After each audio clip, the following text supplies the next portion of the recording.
Lord. உங்கள் ஒருவரையும் இந்த அதிகாலை வேளையிலே தேவனுடைய நாமத்திலே வாழ்த்துகிறேன். காலை தோறும் தேவனுடைய வார்த்தை உங்களுக்கு வழங்குவதில் தேவனுக்கு நாங்கள் மகிமையை செலுத்துகிறோம். கேட்கிற நீங்கள் ஆசீர்வதிக்கப்பட்டவர்கள். ஏனென்றால் எதை கேட்கணுமோ அதை அழகா கேட்கிறீங்க. இந்த வார்த்தையை கேட்கும் பொழுது என்ன வரும் என்று வேதம் சொல்லுகிறது? விசுவாசம் வரும். யார் மேல? தேவன் மேல.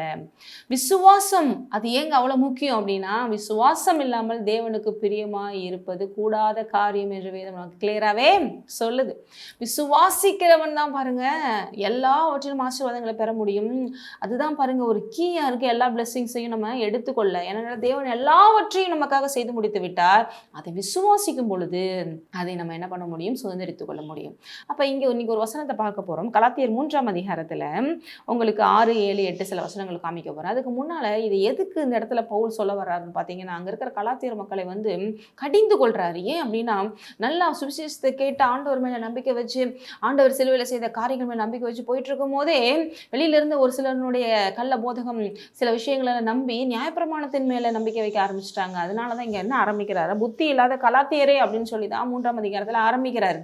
நியாயப்பிரமாணத்தினால ரட்சிக்கப்பட்டீங்களா, இல்ல இந்த விசுவாசத்தை குறித்த அறிவை கொண்டு இந்த கேட்கிற இந்த விஷயத்தை கொண்டு ரட்சிக்கப்பட்டீங்களா? எது உங்களுக்கு இந்த ரட்சிப்பை கொடுத்துச்சு? எது உங்களுக்கு பரிசுத்த ஆவியை கொடுத்துச்சு? எது உங்களுக்கு விடுதலையை கொடுத்துச்சு? எது உங்களுக்கு பாவம் மன்னிப்பை கொடுத்தது? அவர் இல்லாமல், அவர் ரத்தம் இல்லாமல், சிலுவையில் அவர் செய்த காரியம் இல்லாமல் வேற ஒன்றுமே இல்லை. அவர் மரித்தார், வந்தார், உயிர்த்தார், அவரன்றி வேற எந்த வழியும் இல்லைங்கிற விசுவாசம் தான் அவங்க வாழ்க்கை எல்லாத்தையும் கொண்டு வருது, வேற எதுவுமே இல்லை அப்படிங்கிறத இங்க அவங்களுக்கு அதிகமா புரிய வைக்க விரும்புறாரு. இன்றைக்கு கேட்டுக்கொண்டிருக்கிற நாமம் இருந்தாலும் இது ஒன்றுதான். விசுவாசம் இல்லாமல் தேவனுக்கு பிரியமா இருக்க முடியாது. ஏனென்றால் அந்த விசுவாசம் தான் பாருங்க தேவனை முழு மனதோடு நம்ப வைக்கிறது. ஏன்னா விசுவாசமானது என்னது என்று எபிரேயர் வசனம் சொல்லுகிறது? நம்பப்படுகிற உறுதியும் காணப்படாதவைகளை குறித்த நிச்சயம் என்று வேதம் சொல்லுகிறது. அப்ப நமக்கு இந்த உலகத்துல பாருங்க எதையுமே பார்க்க முடியல தேவன் வச்சிருக்கிற விஷயங்கள். ஏனென்றால் அது ஆவிக்குரிய மண்டலத்துல இருக்கு, அது காணப்படாத உலகத்துல இருக்கு. ஆனால் தேவனை நம்பும் பொழுது அந்த காணப்படாத உலகத்துல தேவன் வைத்த எல்லா ஆசீர்வாதங்களையும் ஆட்டோமேட்டிக்கா நம்ம ரிசீவ் பண்ண முடியும். ஏனென்றால் அந்த விசுவாசம் அதை அப்படியாக நமக்கு 100% கொண்டு வருகிறது. ஆபிரகாம் அப்படிப்பட்ட விஷயத்துல தான் பாருங்க விசுவாசத்துல வல்லவனாகி ஈசாக்கை பெற்று இந்த உலகத்திலே விசுவாசத்தின் தந்தை என்று பெயர் பார்க்கிற அளவுக்கு வந்தார். அப்படிப்பட்ட ஆபிரகாமின் சந்ததிகளை நாம் இருக்கிறோம் இன்றைக்கு புதிய ஏற்பாட்டின்படி. என்றால் விசுவாசம் இல்லாமல் நம்ம எதுவும் செய்ய முடியுமா? செய்யவே முடியாது. அப்ப ஆபிரகாமின் சந்ததி அப்படின்னு சொன்னாலே விசுவாசம் இல்லாமல் இல்லை. அப்ப இங்க என்ன அப்படின்னு சொல்றாரு? கலாத்தியர் 3ல பாருங்க 5ல் பார்த்தீங்கன்னா, அன்றியும் உங்களுக்கு ஆவியை அளித்து உங்களுக்குள்ளே அற்புதங்களை நடப்பிக்கிறவர் அதை நியாயப்பிரமாணத்தின் கிரியினாலே விசுவாசின் கேள்வினாலே எதனாலே செய்கிறார் அப்படின்லாம் சொல்லிட்டு, அப்படியே ஆபிரகாம் தேவனை விசுவாசித்தான், அது அவனுக்கு நீதியாக எண்ணப்பட்டது. ஹல்லேலூயா. ஆபிரகாம் யாரை விசுவாசித்தார்? தேவனை விசுவாசித்தார். அந்த விசுவாசத்தை தான் தேவன் நீதியா பார்க்கிறார். இன்னைக்கு கூட அவரை விசுவாசிக்கிற விஷயத்தை தான் பார்க்க உங்களுக்கு குவாலிஃபிகேஷனாவே பார்க்கிறார். அவரை விசுவாசிக்கிறவன் பாருங்க வெட்கப்படுவது இல்லை. ஏனென்றால் தேவன் அதைத்தான் பாருங்க வேணும்னு எதிர்பார்க்கிறார். அதுதான் நீதி. ஆகவே ஆபிரகாமுக்கு சொன்னபடி எல்லாம் அப்படி ஆகிறது. அதனாலதான் இங்க போட்டிருக்கு, அது அவனுக்கு நீதியாக எண்ணப்பட்டது.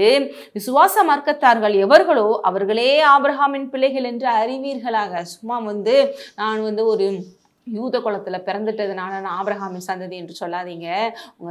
முற்பிதான் ஆபிரகாம் எப்படி இருந்தார்? அவர் காணப்படாத தேவனுடைய அந்த வாக்குத்தத்தங்களை விசுவாசித்தார். நடக்கும் என்கிற அறிகுறி இல்லாமல் இருந்த பொழுது கூட நடக்கும் என்று விசுவாசித்தார். தன்னுடைய வயதை பற்றி நினைக்கல, தன்னுடைய மனைவியினுடைய வயதை பற்றி நினைக்கல, கர்ப்பப்பையை பற்றி நினைக்கல, அவங்களால இயலாம இருக்குங்கிற நினைக்கல, அடுத்தவங்களுடைய பேச்சை நினைக்கல, எந்த விதமான நெகட்டிவான விஷயங்களையும் நினைக்கல. தேவனுடைய வார்த்தையை மாத்திரம் நினைத்தார். அதுதான் அவரை நம்புறது, அதுதான் அவரை கனப்படுத்துறது, அதுதான் அவர் செய்த எல்லா விஷயங்களையும் நம்மளை எடுத்துக்கொள்ள வைக்கிறது. அப்ப அதை தேவன் அவருக்கு அப்படியே தந்துருளுகிறார். அப்ப இன்னைக்கு நீங்க ஆபிரகாமின் சந்ததின்னு சொல்லிட்டு ஏதோ யூத குலத்துல பிறந்ததுனால இல்ல, நீங்கள் விசுவாசிக்கிறவர்களா இருந்தால் மாத்திரமே ஆபிரகாமின் சந்ததி. அப்படிப்பட்டவர்களுக்கு தான் ஆபிரகாமுடைய ஆசீர்வாதம் சேரும். அப்படிப்பட்டவர்கள் தான் பாருங்க எல்லாவற்றிலும் நீங்க முற்றும் ஜெயங்கள வாழவும் முடியும். அப்ப இங்க போட்டிருக்கு, விசுவாசமாக்கத்தால் எவர்களோ அவர்களே ஆபிரகாமின் பிள்ளைகள் என்று அறிவீர்களாக. மேலும் தேவன் விசுவாசத்தினாலே புறஜாதிகளை நீதிமான்களாக்குறவர் என்று வேதம் முன்னாக கண்டு தேவன் என்ன பண்றாரு, இன்னைக்கு புறஜாதிகளாகிய நம்ம கூட எப்படிங்க ஆபிரகாம் சந்ததியில சேர்த்தாருன்னா, இந்த விசுவாசத்தினால. இப்படி தேவன் வச்சதுனாலதான் ஆபிரகாமுக்கு என்ன வாக்கு கொடுத்தாரு, உனக்குள் சகல ஜாதிகளும் ஆசீர்வதிக்கப்படும் என்று ஆபிரகாமுக்கு சுவிசேஷமாய் என்ன பண்ணப்பட்டது, வாக்கு கொடுக்கப்பட்டது, முன் அறிவிக்கப்பட்டது. இன்றைக்கு பூமியில சகல ஜனங்களும் ஆசீர்வதிக்கப்படுது. எப்படி? அது விசுவாசம்ங்கிற அந்த ஒரு விஷயத்தினால. ஆகவே இதை கேட்டுக்கொண்டிருக்கிற நீங்கள் இந்த வார்த்தையை கேட்க கேட்க உங்களுக்குள்ள விசுவாசம் வரும். இந்த விசுவாசம் உங்களுக்குள்ள இருக்கா, நீங்கள் மலைகளையும் பெயர்க்கலாம். ஆமென். ஜெபிக்கலாம். சோத்திரம் தகப்பனே. ஓ விசுவாசிக்கிறவர்கள் ஓ பாக்கியவான்கள், விசுவாசிக்கிறவளே பாக்கியவன். தேவனால் சொல்லப்பட்டவைகள் நிறைவேறும் என்று சொன்னிருக்கிறீரப்பா.